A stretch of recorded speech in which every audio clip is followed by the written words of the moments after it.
واقعہ کربلا کے بعد جب اہل بیت کا قافلہ دربار ابن زیاد میں لایا گیا تو دربار سجا ہوا تھا، صاحبان اقتدار اپنی اپنی کرسیوں پر بیٹھے ہوئے تھے۔ ابن زیاد نہایت ہی رعونت سے اسیروں کو دیکھ رہا تھا کہ اس کی نظر ایوان کے آخری حصے میں ایک باوقار خاتون پر پڑی جو تمام تر پریشانیوں اور غریب الوطنی کے باوجود پرسکون بیٹھی تھی۔ اس نے نہایت ہی تلخ لہجے میں پوچھا، خاتون کون ہے؟ مجمع خاموش رہا۔ اس نے آپے سے باہر ہو کر پوچھا کہ بتاتے کیوں نہیں؟ ایک خاتون نہایت ہی متانت سے گویا ہوئی، یہ علی رضی اللہ تعالیٰ عنہ کی بیٹی سیدہ زینب سلام اللہ علیہا ہے۔ سیدہ زینب رضی اللہ عنہا کا نام سنتے ہی ہیبت طاری ہو گئی، پھر سنبھل کر نہایت تلخ لہجے میں بولا، خدا کا شکر اس نے تمہیں رسوا کیا، موت کے گھاٹ اتارا، تمہارے ناپسندیدہ ارادوں کو بے نقاب کیا۔ یہ سننا تھا فاتح خیبر اور صاحب ذوالفقار کی بیٹی تاجدار کائنات صلی اللہ علیہ وسلم کی نواسی نے اقتدار شکن اور سلطنت فشار انداز میں یوں خطاب فرمایا، شکر ہے اللہ کا جس نے اپنے محبوب نبی کی نسبت سے ہمیں عزت بخشی اور ہمارے گھرانے کو کمال طہارت کا شرف عنایت فرمایا۔ بے آبرو و رسوا وہ ہوتا ہے جو آئین کی خلاف ورزی کرے، یاد رکھ وہ ہم نہیں کوئی اور ہوگا۔ تلوار کی بار جیسے اس تیز جواب سے خدا کے دشمن کی آنکھوں میں خون اتر آیا۔ گستاخی سے کہا، دیکھا اللہ نے تمہارے کنبے اور تمہارے بھائی پر یہ کیسا حشر توڑا۔ ابن زید انتہائی شقاوت سے بنی ہاشم کے طہارت، نسبت، عزت مآب خاندان اور فخر کائنات شہید کربلا کے بارے میں حفظہ سرائی کر رہا تھا۔ ثانیہ زہرا نے دلیری سے جواب دیا، کوفیو تم نے وہ کام کیا جس کے سبب کچھ دور نہیں کہ آسمان پھٹ پڑے، زمین شک ہو جائے اور پہاڑ ریزہ ریزہ ہو جائیں۔ تمہاری برائیاں آفات گیر ہیں، تمہاری بدعمالیوں نے پوری دنیا کو گھیرے میں لے رکھا ہے۔ سنو تم حیران ہو کہ اس واقعہ سے آسمان نے خون کیوں نہ برسایا۔ ٹھہرو، عذاب آخرت اس سے زیادہ تمہیں رسوا کرے گا، اور بھی اس وقت جب نہ کوئی تمہارا حامی ہوگا نہ مددگار۔ ہاں یقین مانو یہ مہلت کے لہجے تمہارے بوجھ کو ہلکا نہیں کر سکتے۔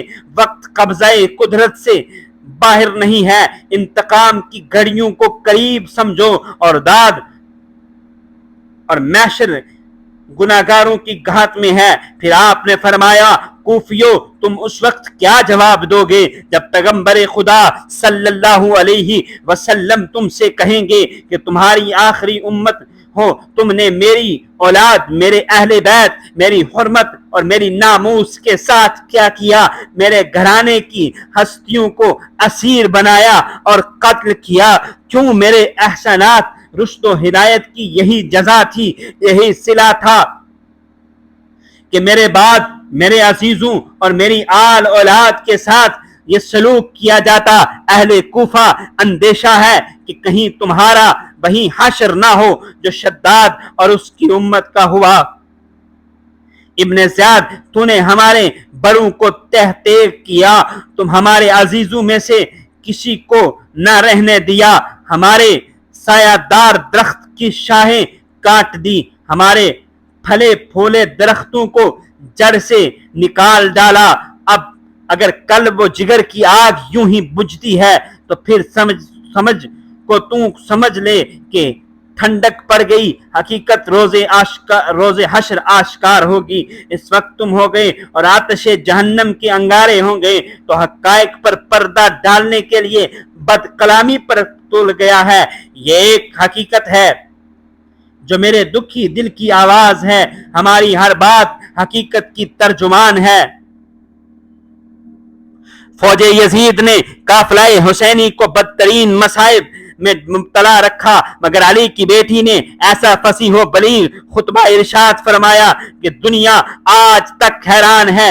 کربلا کے جرت مند سپہ سالار نے خوفناک فضا میں ابن زیاد کی اسلام دشمنی سے پردہ اٹھایا اور ناپاک تینت شخص کو اس کے ہی ایوان اقتدار میں رسوا کیا، جس کا مشاہدہ وہاں بیٹھے ہوئے افراد نے کیا جو ابن زیاد کی دہلیز پر اپنی پیشانی رگڑ رگڑ کر احساس آدمیت سے ہاتھ دھو بیٹھے تھے۔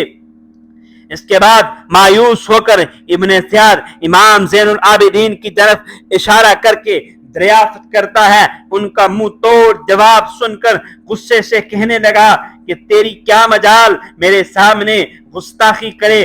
جلاد کو بلا کر کہنے لگا اس نوجوان کی گردن اڑا دو۔ سیدہ زینب سلام اللہ علیہا ابن زیاد کی بربریت کا مظاہرہ دیکھ رہی تھی۔ اس کی بد کلامی سن کر ظالم و ستمگر حکمران کی پرواہ کیے بغیر امام سے لپٹ کر ابن زیاد سے مخاطب ہوئی کہ کیا آل محمد صلی اللہ علیہ وسلم کے ناحق خون میں اپنے ہاتھ رنگین کرنے سے تیرے دل کو تسکین نہیں ہوئی؟ اب یہی ہمارے خاندان کی نشانی بچ گیا ہے، اس کی طرف بری آنکھ اٹھا کر مت دیکھنا ورنہ تجھے میری لاش سے گزرنا پڑے گا، اور جب تک میری جان میں جان ہے تو زین العابدین کا بال بھی بیگا نہیں کر سکتا۔ ابن زیاد نے رسول زادی کی بے مثال اور جرت و شجاعت کے سامنے ہتھیار ڈال دیا اور جلاد کو حکم دیا کہ اسے کچھ نہ کہو ورنہ زینب کے خون سے ہاتھ رنگین کرنا پڑیں گے، جو ہمارے لیے دشوار ہے اور اس کے سنگین نتائج ہم برداشت نہیں کر سکیں گے۔ تاریخ گواہ ہے کہ ابن زیاد کو اس کے بعد کبھی آرام نصیب نہیں ہوا، کیونکہ کربلا کے قافلے کی ترجمان سیدہ زینب نے اسلامی فکر اور انسانی ضمیر کو کچھ اس طرح جگا دیا تھا کہ یہ بیداری ایک باقاعدہ تحریک بن گئی اور کوفہ سے لے کر شام تک تمام محلوں میں پھیل گئی اور سارے شبستانوں کے چراغ گل ہوتے نظر آنے لگے۔ یہ عقیلہ بنی ہاشم کی تقریروں اور سیدہ زینب کے جرت مندانہ کلام کا اثر تھا کہ صحابی رسول عبداللہ ابن عفیف رضی اللہ عنہ بڑے مجمع میں سراپائے احتجاج بن گئے۔ اسی طرح خاندان غامد اور بنو وائلہ کے جیالے بھی حکومت مخالف میں سرگرم عمل ہو گئے۔ ابن قتیبہ لکھتے ہیں کہ دربار یزید میں سیدہ زینب نے دربار یزید میں ایک فصیح و بلیغ خطبہ ارشاد فرمایا، جس میں آپ نے تاریخ کی تلخ حقیقتوں کو آشکار کرتے ہوئے یزید کی بربریت کو بے نقاب کر ڈالا۔ آپ کے خطبہ سے ظالموں کے سر جھک گئے اور دربار میں بیٹھنے والوں اور سننے کے دلوں میں یزید کے خلاف نفرت کی آگ بھڑک اٹھی۔ آپ جلال میں آ کر کھڑی ہوئی اور خطبہ ارشاد فرمایا۔ آپ کا خطبہ جاری رہا، دربار میں سناٹا چھا گیا، ایسا سناٹا کہ سوئی گرنے کی آواز نہ سنائی دے۔ حاضرین حیرانی سے حقیقت حال سے واقف ہوتے رہے۔ حقیقت حال پر اب تک جو پردہ تھا جناب زینب رضی اللہ عنہا کے خطاب سے چاک ہونا شروع ہوا اور خطبہ ختم ہوتے ہوتے حقیقت حال کھل کر سامنے آ گئی۔ اپنے خطبہ میں خواہر حسین نے مقصد حسین کی وضاحت کی تو مجمع حیران ہو گیا، غصے سے بے آب و تاب کھانے لگا اور غصے کو نشہ اقتدار میں اسیران کربلا کو قید کر دیا۔